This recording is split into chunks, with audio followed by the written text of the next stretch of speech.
Hey, everybody. I'm Patrick Verno. I'm the host of the podcast Learning from Leaders, as well as CEO of Emory Leadership Group. And on this episode, I want to talk about an article, or actually a model that I use quite often called SCARF. And I use this model in coaching quite a bit. It was an article that I first came across. It was first introduced back in 2008. And I think the model is so simple. It's an acronym. And SCARF stands for status, certainty, autonomy, relatedness, and fairness. And what's interesting is that I actually was introduced to this model. I was going through a leadership development program at a pharmaceutical company. And ironically, I was asked to come back and present on this model to my manager and his senior team. And as I was reaching out to some of the senior team to discuss this before, one of the leaders on this team said that she was familiar with this model. They had done a day training on it, but she didn't really think it was very valuable.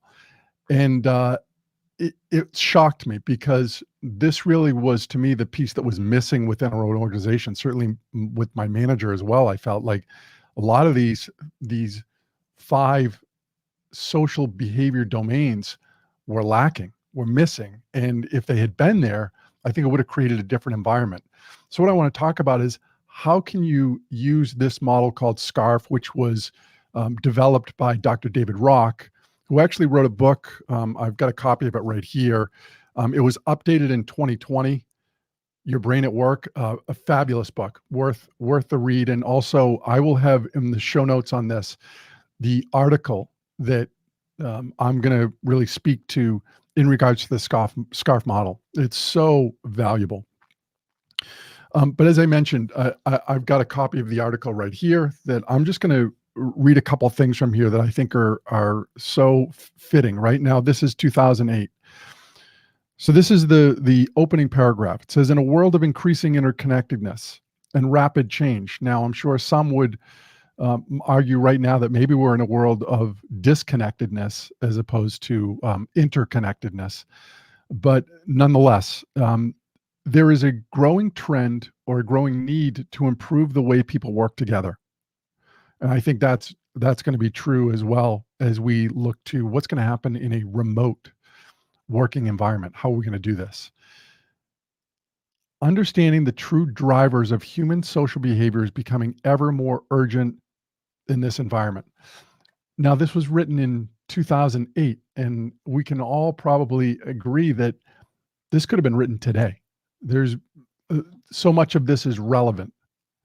Now, I'm going to read just a couple of the parts here, and then I'm really just going to talk to you about SCARF and how I use it anyway with a model that I created called cables. So it talks about status. It says status is about relative importance to others. So that's in the SCARF model, the S is status, our relative importance to others, right? So when we think about this in an organization, many that I've worked with, you might have people at different levels of the organization, but don't feel valued. Or, a manager treats their employees as sort of lower importance than they are. And when people don't feel as though that they count, they matter, we create disengagement, or we create engagement in ways where people act in disruptive ways. Status is so important, right? I want to feel as though even if you're higher than me in terms of your authority or your level, not that you think you're better than me. So I do a lot of work in the healthcare organizations, and I came across a LinkedIn post not that long ago, and it was talking about the importance of healthcare workers at all levels. And this specifically was talking about housekeeping and how important it is that if housekeeping doesn't do their job, then the whole system starts to unravel. And that's so true, right? We think at the top, right, it's the physicians and the administration and the nurses and all the other components.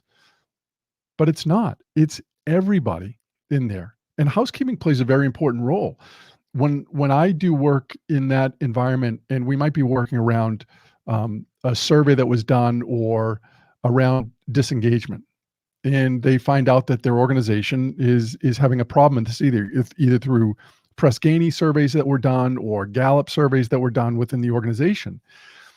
And if you look at disorganization or disengagement in a healthcare setting, from a standpoint of housekeeping, that if I'm not cleaning rooms the way they should be cleaned in terms of making sure that they are, you know, clear of bacteria and really sanitary, then we know that hospitals can be very sick places to be in terms of catching things, right? So if housekeeping isn't doing their job, then we run the risk of potentially people being sick because housekeeping didn't do their job, right?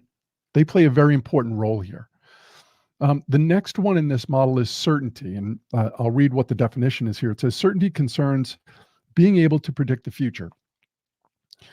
Now, think of that right now in today's environment. I don't think there's anybody that really can predict the future of what's going on. Not to say that we could at any point, but certainly right now, when there is not certainty, we have a problem.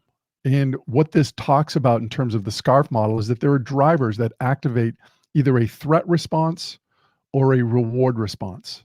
And if an individual doesn't feel like they have status, then it's going to create or activate a threat response. How is this person going to respond?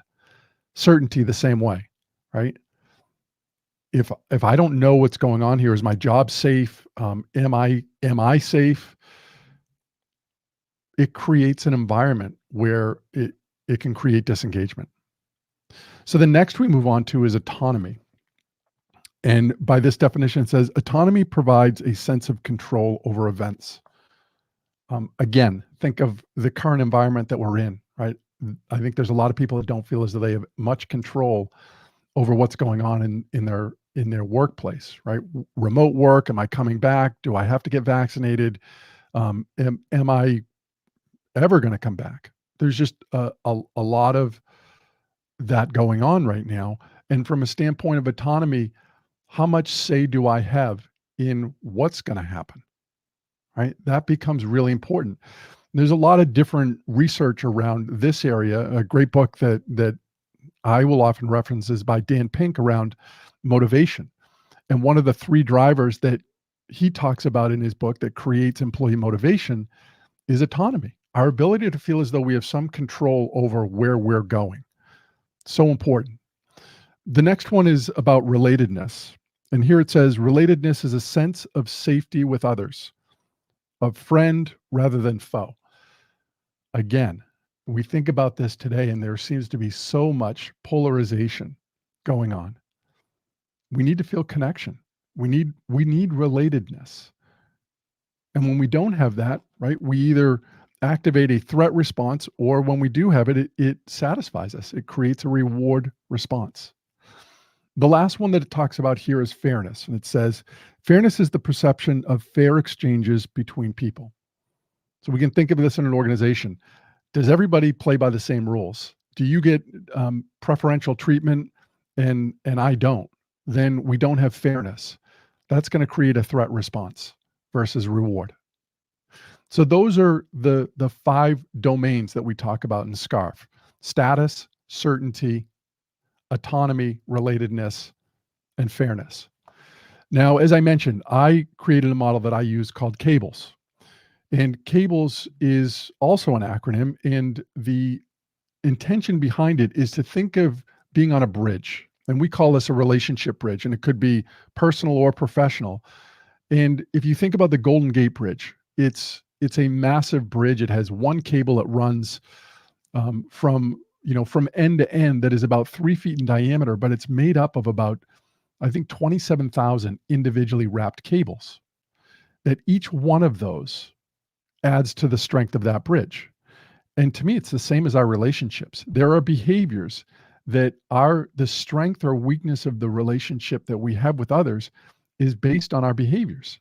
Each one of those behaviors, cables, adds strength, or if we do something wrong to damage that relationship, it pulls one of those away. And the more we behave in ways that are positive in those relationships, the stronger that bridge that we travel becomes. So the first cable in this model is called congruence. It's walking the talk. Is what I say and what I do the same? So when we look back to the SCARF model, there are a couple areas where we can overlay this. One is with certainty. Think about it from an organization who has stated values, right? It might be one of our values is respect or integrity or um, collaboration. If I'm in an organization that I don't feel that there's been a heck of a lot of collaboration, right? I don't feel like there's much certainty. And from the SCARF model as well, I probably don't feel like there's much fairness here, right? We talk about collaboration, but we don't do it, right? Congruence is so important within an organization. Is what we say and what we do the same thing? That's where I think values become really important within an organization. I know cynically they get looked at because people think these were written by somebody else and we don't really pay attention to these. To me, I think it's one of the most important things that we can leverage in our organization. It's our compass because I can look at how we make decisions as an organization and say, is this in line with our values? Is it congruent? Is my behavior or our behavior right now congruent with what we say our values are? Very simple. The next one is appreciation. And this has two components to it. It's about recognizing people, but we can recognize people for who they are, but we also need to recognize people for what they do. And we're hearing so much, right, about diversity today, rightfully so. Appreciation is also in there in part of that, right? It's recognizing people for who they are. Now, when we think about this from a standpoint of SCARF, that model that I just talked about, we can go to status, right? My relative importance to other people. Do I feel appreciated? I think it's so important. I did some work this past week, wrapped up with a large industrial organization, and we were doing a sort of quick stand-up presentations. And two of the individuals got up, and the stories that they told, you could tell when they finished those stories. I know, at least for myself, I had a different impression of who those people were, a different appreciation, because I knew a little bit more about, I saw them potentially as somebody, and when they told this story, it changed how I looked at them. We need to do that more, right? We can think of people like icebergs, that we only see about 10% of somebody. It's the 90% that really is who this person is that we need to understand. So the other part of appreciation in cables is about recognizing people for what they do, right? And again, I think this can fall into fairness in that if I'm putting in effort, if I'm doing everything that I'm supposed to be doing and maybe a little more, it's nice to be recognized for those things. And I think that's something that's been lacking probably for a while now because people are so hung up or caught up in trying to just navigate through the situation that we forget to recognize the little things that people are doing. The next one is belonging in the cables model. And it relates to relatedness in SCARF.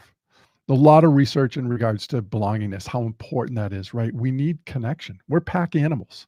If we think about it in terms of the environment that we're in, we can go back thousands, tens of thousands of years, that if we voted somebody outside of the tribe, that was a death sentence. They could not survive on their own.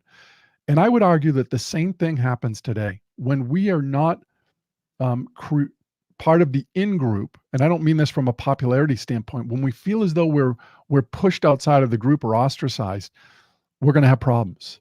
That people, again, will either disengage or they will engage in ways that are disruptive to everybody else. Belongingness is so important. It's a behavior. It's quite frankly, I find it from a leadership standpoint, it's a responsibility that we have is to try and make people feel as though they are included. There's a relatedness as it relates to SCARF. The next one is around listening in cables. And I talk about it in 4 different ways. I go into it in other podcasts that you can listen to on learning from leaders, how important listening is. And listening really has 4 ways that we need to do it. We listen with our ears, right? So we listen for tone of voice, the words that somebody uses, so important to understanding what somebody really might be saying. Listening with our eyes is the thing we need to do next. is that we're looking for body gestures, facial expressions. What do they do with their feet, with their hands when they're talking to us? Because you can probably start to get what we call tells in terms of, is what somebody's saying and doing, are they congruent? The next, we talk about listening with our mind. And that's really about listening with curiosity. What is this person trying to say? Why are they saying this? Right? Rather than me just reacting to it, this is about slowing down and pausing, because I might judge or think somebody means something, but that's not really what they meant. And it provides an opportunity for me to say, you know what, you said this. I'm just curious, is this what you mean? Or what exactly do you mean by that? The last part of listening, of the four parts, is listening with our heart, or listening with empathy. And that's listening to somebody else in the way that we would hope they would listen to us if we were discussing an issue that was important. When we listen with all four of those, we can't do anything else. We can't multitask. I can't be on my computer saying, "Oh, go ahead. No, I'm listening. I'm just going to finish up this email." I can't do that because I need to be looking at you. It's very important for us to activate those four components of listening, because when we do that, we create, I would say, relatedness, certainly, not to mention um, respect and empathy. Um, it activates so much. So, speaking of empathy, that is the next cable in our model, which again, I think can fall back to, when we talk about it from a standpoint of SCARF, is around relatedness, right? Really trying to put yourself in somebody else's shoes, trying to be where they are. So important. And we can never truly do that, right? Even if I've experienced the same thing as somebody else. So I lost both of my parents at 17 and 18, both to cancer, about a year and a half apart. Now, I belong to a group I volunteered called the Center for Grieving Children. I can sit in a room with other people that have lost their parents, and yeah, I understand on some level, but I can't say that I truly understand what they're going through, because they're going through it. The best I can do is try and imagine what that might be like and try and relate from there, but I can never truly be where they are. The last in the cables model that I want to talk about is around specifics. And this is about clear expectations. And this hits on so many of the components of SCARF in that social domain. From autonomy, right? Clear expectations is really important. Do I know what the rules of the road are in terms of my level to be able to contribute here and make contributions and drive my own ship? Next is around fairness. I always say that when we think about the cables model, congruence and specifics are the bookends, right? Specific sets clear expectations, but congruence, that first model, that first behavior in cables, is about walking the talk. It's about doing the specifics. Really important. We can talk about fairness in the SCARF model as related to specifics, right? When we create an environment where there are clear expectations, then we know, when we hold people accountable to those clear expectations, that there's fairness, right? We know what the rules of the road are. And then also from a standpoint of certainty, it's really important for us to know, like, is this a safe environment? So if I know that these are the guidelines that we follow, I know that this will be addressed this way, there's certainty when there's clear expectations and accountability to that. So that's how I use these two models together.